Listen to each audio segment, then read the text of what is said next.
Hello বন্ধুরা, তো চলে এসেছি তাজ কিচেনে। আর আজকে বানিয়ে দেখাবো নারকেলের পুর ভরা পাটিসাপটা রেসিপি। তো এই নারকেলের পুর দিয়ে এই রেসিপিটা কিন্তু অসাধারণ লাগে, দারুণ টেস্টি হয়, আর বানানো কিন্তু একদমই সহজ। স্কিপ না করে পুরোটা দেখার অনুরোধ রইল। আর যারা আমার চ্যানেলটিকে সাবস্ক্রাইব করে রেখেছেন তাদেরকে অসংখ্য অসংখ্য ধন্যবাদ। আর যারা চ্যানেলটিকে নতুনভাবে দেখছেন, এখনও সাবস্ক্রাইব করেনি, তাদের কাছে অনুরোধ রইল প্লিজ চ্যানেলটিকে সাবস্ক্রাইব করে পাশে থাকা বেল আইকনটি প্রেস করে রাখবেন, যাতে করে আমার নিত্য নতুন রেসিপিগুলো সবার আগে আপনাদের কাছে পৌঁছে যায়। আর এই রেসিপিটা এতটাই সহজে বানানো যায়। আর এখন পৌষ মাস, ঠান্ডার সময়, এখন কিন্তু এই সব রেসিপিগুলো খেতে ভীষণ সবারই পছন্দের হয়। সেজন্য স্কিপ না করে পুরোটা দেখার অনুরোধ রইল। তো এটা বানানোর জন্য প্রথমে একটি বোল নিয়েছি, আর এখানে হাতের কাছে থাকা যে কোনো বাটি একটি মেজারিং করে নেবেন, সেটাই মেজার করে সব কিছু দেবেন। তো এখানে আমি একটি বাটি নিয়ে নিয়েছি, স্টিলের বাটি। সেই বাটি 2 বাটি দিয়ে দিলাম চালের গুঁড়ো, আর সেই বাটিরই হাফ বাটি দিয়ে দিলাম ময়দা।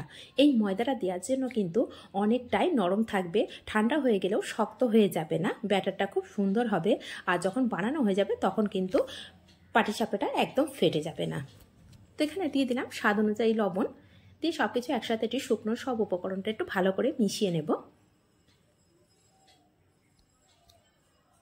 তো মেশানো হয়ে গেছে। এখানে যে বাটি মেপে আমি আটা বা চালের আটা বা ময়দা মেপে নিয়েছিলাম, সেই বাটির 1 বাটি জল নিয়েছি। এখানে 1 বাটি জল দিয়ে অল্প অল্প করে জল দিচ্ছি, আমি 1 বাটি জল কিন্তু একসঙ্গে দিচ্ছি না। তো এখানে টোটালে আমি 2 বাটি জল দিয়েছি।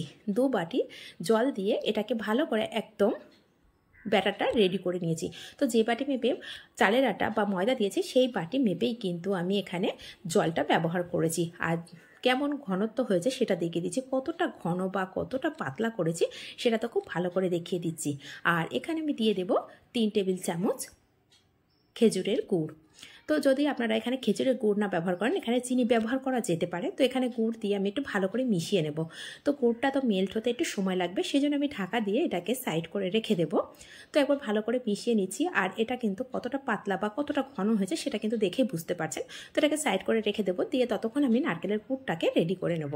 তো নারকেলের পুর রেডি করার জন্য এখানে প্রথমে একটি বোলের 1 বোল নারকেল কোড়া নিয়েছি, আর এর মধ্যে দিয়ে দেব খেজুরের গুড়। এই গুড়টা কিন্তু যে যেমন মিষ্টি খান সেই পরিমাণে দিয়ে নিতে পারেন। আর দিয়ে দিলাম স্বাদটাকে একটু বাড়ানোর জন্য সামান্য একটু লবণ। এটা অনেকে স্কিপ করে যেতে পারেন, কিন্তু আমার মনে হয় লবণটা দেওয়ার জন্য টেস্টটা কিন্তু অনেকটাই বেড়ে যায়। আর এখানে দিয়ে দিলাম সামান্য একটু এলাচের গুঁড়ো, দিয়ে সব কিছু হাত দিয়ে এইভাবে খুব ভালো করে একটু মিশিয়ে নেব। এই ভালো করে মিশিয়ে নেওয়ার জন্য কিন্তু এই নারকেলের যে পুরটা হবে সেটা কিন্তু অনেকটা আঠালো ভাব হবে। আর যদি এইভাবে আমরা না মেখেই সরাসরি কড়াটা গ্যাসটা অন করে দিয়ে কড়া বসিয়ে দিয়ে যদি ভাজা ভাজা করি, সেক্ষেত্রে কিন্তু অনেকটা ঝরঝরে হবে। আর এর মধ্যে দিয়ে দেব 2 টেবিল চামচ জল, দিয়ে খুব ভালো করে কিন্তু একসঙ্গে খুব ভালো করে একটু মিশিয়ে নিচ্ছি। এটা কিন্তু একটু সময় ধরে নিতে হবে, 1 থেকে 2 মিনিট ধরেই কিন্তু এইভাবে আমি একটু ভালো করে মিশিয়ে নিলাম। তো ভালো করে মেশানো হয়ে গেলে তখনই আমি গ্যাসের ফ্লেমটাকে অন করে দেব। এখন কিন্তু গ্যাসের ফ্লেম অফ করা আছে, আমি কিন্তু গ্যাসের ফ্লেমটা অন করিনি। তো খুব ভালো করে মেশানো হয়ে গেছে, দেখুন মেশানোর পরেই কিন্তু কালারটা অনেকটাই চেঞ্জ হয়ে গেছে। তো এখন আমি গ্যাসের ফ্লেমটাকে অন করে দেব।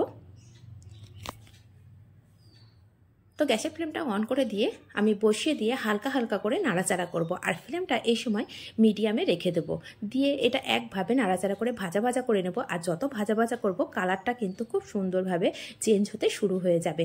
দেখুন এখানে কিন্তু হালকা হালকা জল বার হতে শুরু হয়েছে, যেহেতু এখানে আমি 2 চামচ জল দিয়েছিলাম। আর গুড়টা কিন্তু মেল্ট হতে শুরু হয়েছে। তো এটাকে এইভাবে নাড়াচাড়া করতে করতে একদম শুকনো করে নেব। তো দেখুন এভাবে নাড়াচাড়া করতে করতে কালারটা কতটা চেঞ্জ হয়ে গেছে, দেখতে অনেকটাই সুন্দর হয়েছে। আর অনেকটা কিন্তু আঠালো একটা ভাব চলে এসছে, সেটা দেখেই বুঝতে পারছেন। আর এটা কতটা ঝরঝরে বা কতটা আঠালো ভাব হয়েছে সেটা তো আমি অবশ্যই দেখিয়ে দেবো। স্প্যাচুলায় করে আমি সামান্য একটু তুলে আপনাদেরকে দেখিয়ে দিচ্ছি। আর দেখুন জলটা কিন্তু একদম শুকনো হয়ে গেছে। তো এভাবে দেখুন আমি হাতে করে নিয়ে দেখিয়ে দিচ্ছি, স্প্যাচুলার মধ্যে নিয়েছি। আর আমি সামান্য একটু দেখিয়ে দেবো, খুব কাছে থেকে দেখানোর চেষ্টা করছি। দেখুন আঙুল দিয়ে দেখানোর চেষ্টা করছি, এটা কিন্তু একটা সুন্দর আঠালো ভাব চলে এসেছে। আর জলটাও দেখুন একদম শুকনো হয়ে গেছে। এই পর্যায়ে এটা আমার রেডি হয়ে গেছে, এটাকে সাইড করে রেখে দেবো ঠান্ডা হওয়ার জন্য। এদিকে ব্যাটারটা কেমন হয়েছে সেটা কিন্তু দেখে নেব। তো এটাকে সাইড করে রাখলাম, কড়াটাও পরিষ্কার করে নিয়েছি। নিয়ে ব্যাটারটা আগের থেকে কেমন হয়েছে সেটা দেবো। দেখুন গুড়টা কিন্তু মেল্ট হয়ে গেছে আর এটা কিন্তু অনেকটাই পাতলা হয়ে গেছে, সেটা দেখেই বুঝতে পারছেন। তো এটাকে খুব ভালো করে একটু গুড়ের সঙ্গে যে ব্যাটারটা রেডি করেছিলাম ভালো করে মিশিয়ে নেব, যাতে গুড়গুলো যেন একদম আস্ত ভাব না থাকে। তো ভালো করে মেশানো হয়ে গেলে দেখুন এটা একটা চামচে করে দেখিয়ে দিচ্ছি, ভালো করে মেশানো হয়ে গেছে। এই পর্যায়ে দেখিয়ে দিচ্ছি এর কতটা ঘন বা কতটা পাতলা রেখেছি সেটা দেখেই বুঝতে পারছেন। তো যতটা পাতলা হবে কিন্তু খুব সুবিধা হবে, সেই জন্য কিন্তু একটু পাতলা করার চেষ্টা করবেন, খুব বেশি ঘন যেন না হয়। তো কড়াটা পরিষ্কার করে এখানে আমি 1-2 ফোঁটা তেল দিয়ে দিলাম, দিয়ে একটু টিস্যুর সাহায্যে ভালো করে মুছে নিলাম, তেলটা যেন না থাকে। তো ভালো করে মোছা হয়ে গেলে এর মধ্যে যে ব্যাটারটা রেডি করে রেখেছিলাম ঠিক এইভাবে ভালো করে নাড়াচাড়া করে নিতে হবে, না তো তলার দিকে কিন্তু আটাটা বসে যায় আর উপরের দিকে জল থাকে। তো এখানে আমি 1 হাতা ব্যাটার নিয়েছি, খুব বেশি পরিমাণে ব্যাটার ব্যবহার করিনি। আর এইভাবে কড়াটা ঘুরিয়ে ঘুরিয়ে দিয়ে দেখুন একটি রুটি রেডি করে নিচ্ছি। আর যখনই আমি গ্যাসের উপরে বসিয়ে দিচ্ছি তখন কিন্তু ফ্লেমটা মিডিয়ামে রেখেছি। আর দেখুন উপর থেকে হালকা কালারটা চেঞ্জ হয়ে আসছে, ঠিক এই পর্যায়ে আমি যে পুরটা রেডি করে রেখেছিলাম সেটাই দিয়ে দেব। এখানে পরিমাণে বেশি কম সেটা আপনারা নিজেদের ইচ্ছা মতো দিয়ে নিতে পারেন। তো এখানে আমি যে পরিমাণে প্রয়োজন, আর এখানে পুরটা একটু বেশি দিলে খেতে কিন্তু অনেকটাই টেস্ট হয়, সেজন্যই আমি একটু বেশি দিয়েছি। তো এখানে কিন্তু আপনারা চাইলে কম ব্যবহার করতেও পারেন, আবার বেশিও ব্যবহার করতে পারেন, সেটা আপনারা আপনাদের নিজেদের পছন্দ অনুযায়ী করে নিতে পারেন। তো ঠিক এইভাবে আমি ফোল্ড করে নিচ্ছি। আর দেখুন কত সহজে এটা ফোল্ড হয়ে যাচ্ছে। আর এটাকে ফোল্ড করার পরে কয়েক সেকেন্ড এইভাবে একটু 2 সাইডটা উল্টে পাল্টে একটু নাড়াচাড়া করে ভাজা ভাজা করে নেব। এখানে আসলে অনেকটা লাইট পড়ে গেছে, সেই জন্য অতটা বোঝা যাচ্ছে না, কিন্তু আমি আবারও ভালো করে দেখিয়ে দেবো যে এটার কালারটা কেমন হয়েছে। আর যদি গুড়ের কালারটা বেশি পরিমাণে লাল হয় সেক্ষেত্রে কিন্তু একদম লাল লাল পাটিসাপটা রেডি হবে। তো গুড়ের কালারটা এখানে মেশানোর পরে দেখলেন যে খুব বেশি লাল হয়নি, সেই জন্য কিন্তু পাটিসাপটার কালারটাও খুব বেশি লাল লাল হয়নি। তো এখানে ঠিক আবারও একটা পাটিসাপটা তুলে নেওয়ার পরে ঠিক একইভাবে 2-4 ফোঁটা তেল দিয়েছি, দিয়ে টিস্যু দিয়ে মুছে তারপরেই কিন্তু ব্যাটারটা দিয়ে দিয়েছি। আর ব্যাটারটা দেখুন হাতা দিয়ে দেওয়ার চেষ্টা করেছি, কিন্তু এতটাই পাতলা করেছি আমি যে হাতা দিয়ে দেওয়ার কোনো প্রয়োজনই নেই। আমি সেই জন্য কিন্তু হাতা দিয়ে দেখানোর চেষ্টা করছিলাম, যাতে পাতলা বা কতটা ঘন হয়েছে সেটা আপনারা দেখার পরে ভালো করে বুঝে যেতে পারেন। তো আরেকটা আমি হাতে করে যে পুরটা রেডি করে রেখেছিলাম এইভাবে নিয়ে দলা পাকিয়ে তারপরে দিয়ে দিলাম, দিয়ে দেখুন হালকা উপরটা একটু কালার চেঞ্জ হয়েছে, সঙ্গে সঙ্গে কিন্তু আমি এটা ফোল্ড করে দিচ্ছি। তো কতটা সহজে বানানো যায় তাহলে দেখতে পাচ্ছেন। আর এটা খেতে অসম্ভব মজার হয়, একবার হলেও বাড়িতে কিন্তু এইভাবে বানিয়ে দেখতে পারেন। আর যদি এইভাবে বানান অবশ্যই কমেন্ট করতে কিন্তু ভুলবেন না। আর রেসিপিগুলো কেমন লাগছে, যদি এতটুকু আপনাদের ভালো লেগে থাকে আর যদি এরা মতো বানাতে চান তাহলে অবশ্যই একটু কমেন্ট করে জানাবেন, লাইক করবেন, শেয়ার করবেন। নিত্য নতুন রেসিপি পেতে প্লিজ চ্যানেলটিকে সাবস্ক্রাইব করে পাশে থাকা বেল আইকনটি প্রেস করে রাখবেন।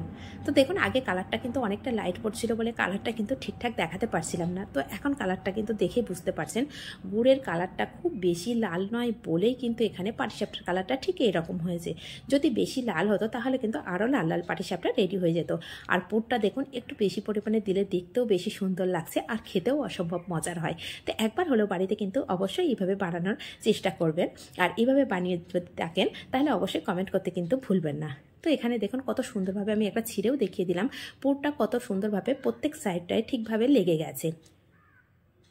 তো আজ এই পর্যন্ত, আবার আসবো অন্য কোনো রেসিপি নিয়ে। ধন্যবাদ।